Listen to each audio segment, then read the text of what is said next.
¿Se acuerdan que en algún momento habíamos visto que podríamos hacer cierto trabajo de postproducción dentro del mismo V-Ray? Y habíamos visto que si yo abro esta pestañita, me aparecen una serie de posibilidades aquí que me permiten controlar la exposición, el brillo, una serie de factores.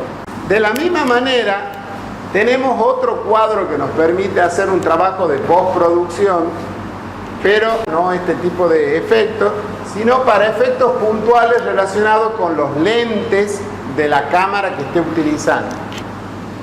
Entonces vamos a cerrar este y vamos a abrir. Este último lo que me abre es un cuadro donde puedo setear algunos tipos de lentes especiales. Me va a permitir generar efectos que normalmente se generan con una cámara cuando sacamos una foto. En realidad dos efectos. Un efecto que se llama bloom, que es el resplandor, es decir, los rayos de luz que se desprenden y que se van más allá de la zona que realmente está iluminada. Y el segundo efecto es el deslumbramiento, es decir, es como una exageración de la iluminación que se produce en la zona más iluminada y como que me deslumbra, como que genera mucha luz. Si yo lo activo,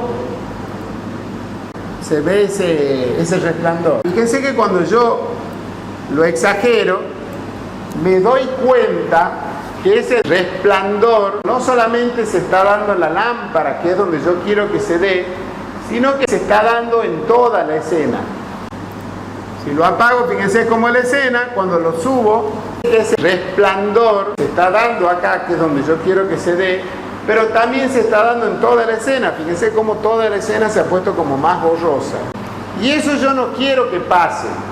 Yo no quiero que el resplandor se dé en toda la escena, sino que yo necesito que solo se manifieste en aquellos sectores donde la intensidad de la luz tiene cierta elevación. Es decir, yo quiero que el resplandor se manifieste en aquellos sectores de la escena donde tengo intensidad de luz alta y no quiero que se manifieste en los sectores donde tengo intensidad de luz baja. Entonces, para poder determinar en qué sectores yo quiero que se manifieste el efecto y en qué sectores no quiero que se manifieste el efecto, tengo que generar lo que el programa le llama una máscara. Fíjense que aquí me aparece una sección donde dice máscara bloom. Voy a generar una máscara para el efecto bloom de tal manera de determinar puntos blancos, puntos grises y puntos negros. Los puntos blancos va a ser donde el efecto del bloom va a ser total. Los puntos negros va a ser donde no lo va a aplicar al efecto bloom. Y los puntos grises lo va a aplicar más o menos en función de cuánto se acerca al blanco y cuánto se acerca al negro, como otros mapas de tonalidades grises que ya hemos ido viendo a través del curso. Entonces lo que tenemos que hacer es generar un mapa con esas características. Para eso vamos a activar esta opción que se llama intensidad y le tenemos que dar un valor aquí. El valor que estamos estableciendo en este casillero es como que está estableciendo cuál es la intensidad de los puntos que va a tomar para aplicar el efecto bloom y cuáles no.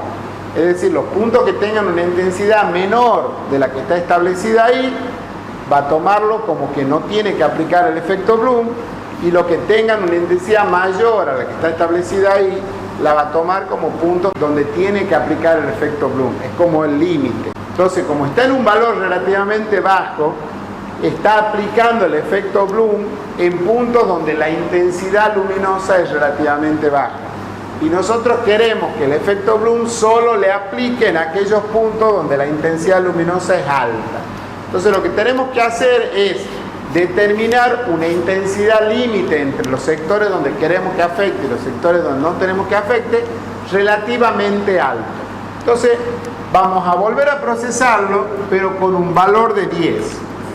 Ahora bien, esa máscara, para que se aplique, tengo que volver a renderizar. Ustedes han visto que cuando yo subo y bajo la intensidad del bloom, se genera interactivamente en mi imagen el efecto que se consigue. O sea que para subir o bajar la intensidad no me hace falta volver a renderizar porque son parámetros interactivos. Pero para generar la máscara sí me hace falta volver a renderizar porque no es un parámetro interactivo. Y si se fijan, cuando yo he modificado la intensidad, me apareció un cartelito rojo aquí arriba que me está indicando que no tengo una máscara adecuada al valor de intensidad que acabo de definir, porque la máscara se ha generado con el valor que estaba antes y yo ahora le he modificado el valor. Entonces lo que yo voy a obtener ahora no es el resultado de trabajar con la máscara que genera una intensidad de 10, sino que es el resultado de trabajar con una máscara que genera una intensidad de 3, que es el valor que estaba puesto antes. Entonces, lo que tenemos que hacer es modificar la intensidad para generar la máscara que nosotros necesitamos y volver a renderizar. Yo aquí ya he traído algunos hechos.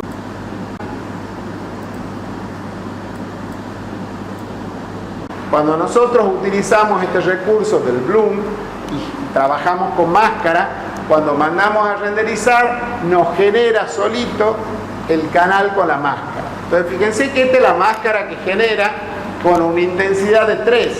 Me aparecen puntos blancos, por supuesto, en toda la lámpara, pero también me aparece en la mesa, me aparece en todo este sector, me aparecen muchos puntos blancos en sectores que yo no quiero que sean afectados por el efecto.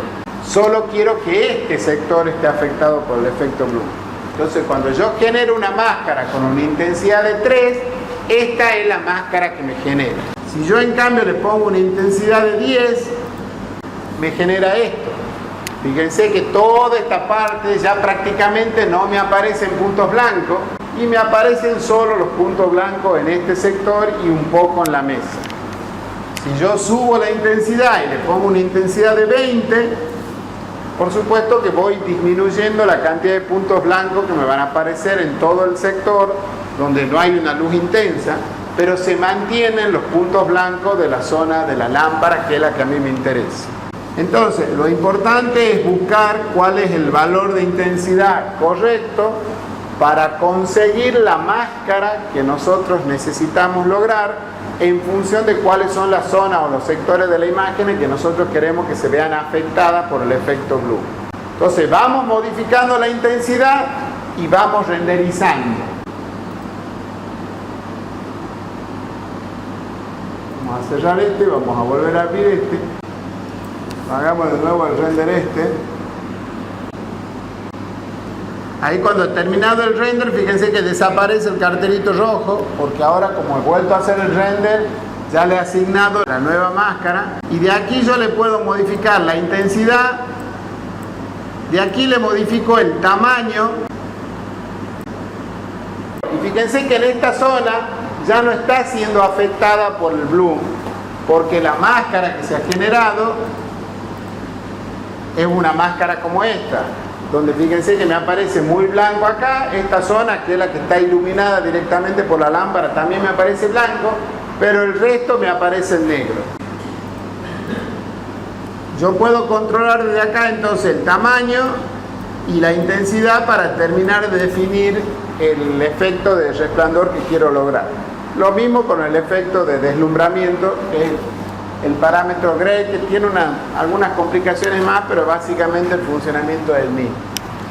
Estos son trabajos de postproducción, como decíamos cuando veíamos estos que están acá, que se pueden hacer desde acá, o una vez que la tengo lista, la imagen renderizada, la puedo llevar al Photoshop, por ejemplo, y puedo lograr efectos similares a desde alguna otra aplicación de procesamiento de imágenes, puedo también lograr estos efectos.